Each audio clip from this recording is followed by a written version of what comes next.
કહેવાની જરૂર નહીં પડે ને બે, ખ્યાલ છે ને તમને શેનું પાર્સલ ખુલે છે એમ.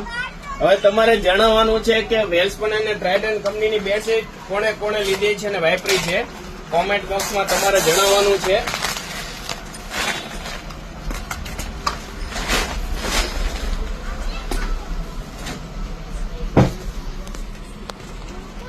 વેલ્સપન કંપનીનું બ્રાન્ડેડ એક્સપોર્ટ ક્વોલિટીનું કપડું છે, એકદમ નોર્મલ સેકન્ડના વજન ઉપર.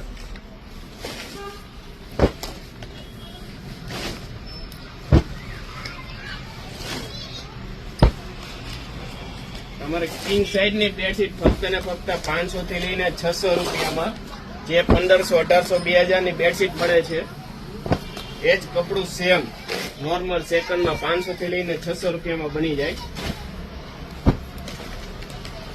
તો ફટાફટ પહોંચી જવાનું છે શિવશક્તિ હેન્ડલૂમમાં. તમારા કલર ને કપડા ને કઈ નહીં થાય આ વસ્તુમાં, અને પ્યોર કોટન આવવાનું છે.